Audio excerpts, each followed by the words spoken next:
is a young designer who decorated his apartment with renter-friendly renovations on a budget.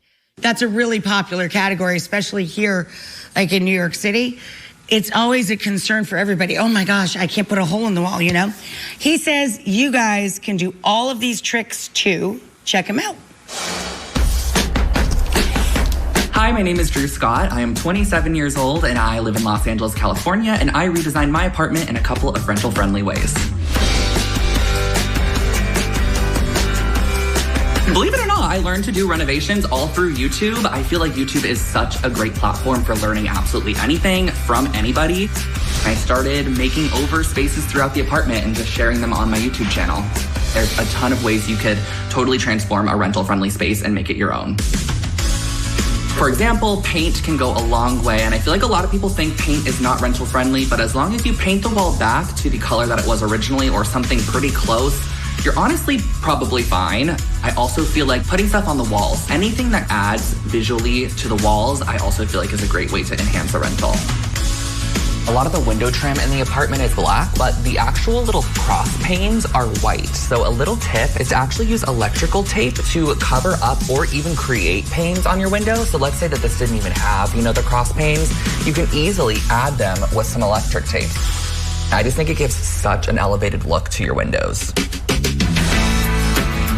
This is a faux tree that I created myself. The base is actually a real branch from a larger tree, so I cut it off.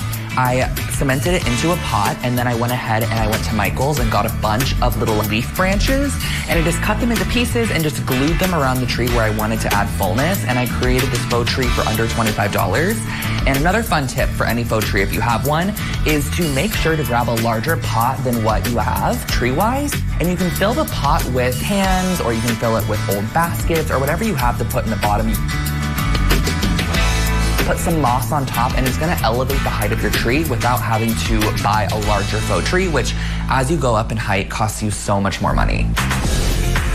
When I first made over this dining room space, there actually was this big, large cutout. I believe it was for a china cabinet. I decided we are going to turn this into some open shelving, and I actually just cut a piece of melamine right down the center, popped it in as two really large shelves in here, and I just used L brackets around the exterior of the shelf to hold it up. And when I move out, I can easily remove the L brackets and the melamine pieces and turn it back to a china cabinet.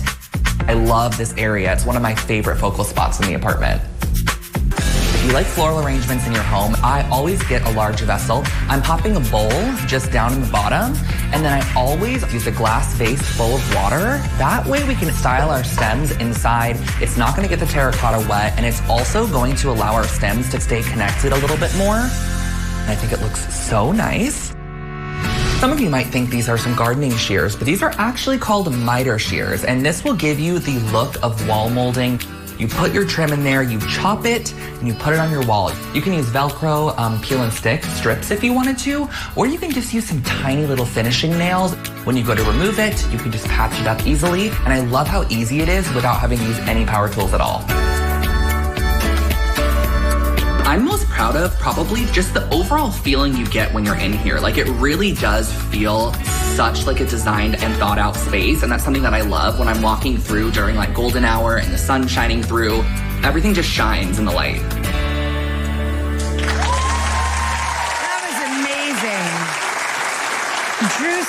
Drew Scott of Lone Fox Home, which I'm going to just dive into deep when I get home tonight. That was incredible. I hope you guys check out more of these projects on YouTube, which is where he learned everything. I thought that was very generous of him as well. It's at Lone Fox, of course, and on TikTok at Lone Fox Home. Wow, I'm still just reeling about all the things I learned and all the joy that he shared with us. We'll be right back.